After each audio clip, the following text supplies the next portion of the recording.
Are you struggling to increase your speed or tempo with the jump rope, or just your skill level in general? My name is Kyle Easter with Jump15.com, where I help you learn how to jump rope, lose weight, and have fun doing it, because if you're not having fun, you're doing it wrong.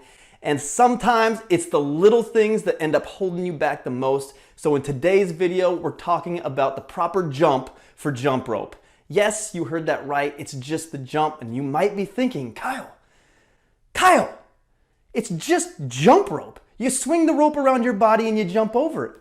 Well, anything can be broken down into form and technique. And when you focus on the small things, sometimes those small things are what help you make leaps and bounds past other people or increase your skill level the most. And that is my whole purpose of this channel. I want to show you the tips, techniques that I used to personally develop my ability, as well as all the things that I've seen people do wrong when I've taught clinics and just watched people jump rope in general.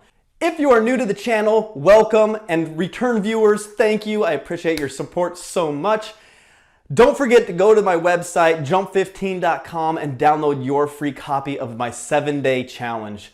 The bonus is at the end of this month, I'm going to be launching a new free 30-day challenge. So you'll be ready to rock June and get in beach body, lake body, whatever kind of body shape you want to be in. So go get on the list so you can be part of that. It's exclusive to my email list. Don't forget to subscribe to the channel, hit that notification bell so you'll be notified of new videos coming right here every week.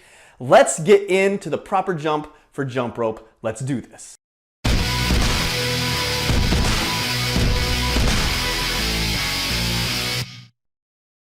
Let's kick things off with the 4 jump errors that you need to avoid.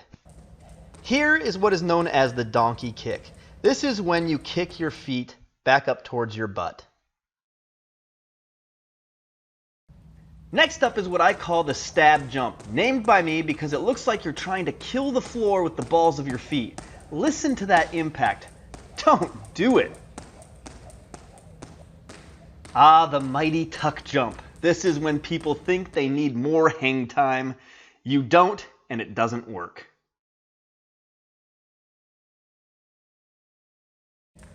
And last but not least, the pike jump. Not sure why people start doing this, but it's an unnatural movement and exhausting. Each one of these jump errors creates poor technique in rope rotation, slows tempo from too much ground time, expends energy inefficiently, can be hard on the joints, and makes it impossible to increase in skill level. This is what you want your jump to look like. Nice and low to the ground, only about an inch in height. Weight on the balls of your feet and heels don't touch the floor. You can practice this with or without the jump rope.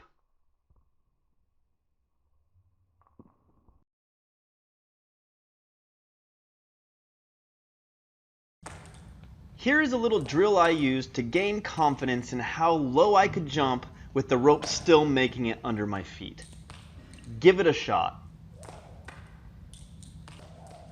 Here's the drill that I think every jumper needs to get really good at. It's tempo control. Gradually speed up and then slow down.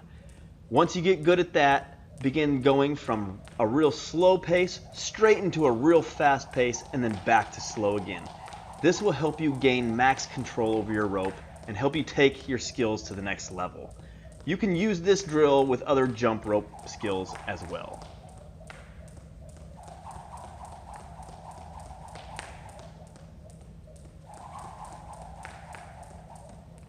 I hope you enjoyed this video. If you did, be sure to hit that like button so I know to make more videos like this one. Subscribe to the channel and hit that notification bell so you'll be notified of new videos coming at you every week. And again, don't forget to go sign up for my free 7-day challenge at Jump15.com so you'll get on the list for my free 30-day challenge, which is launching at the end of this month.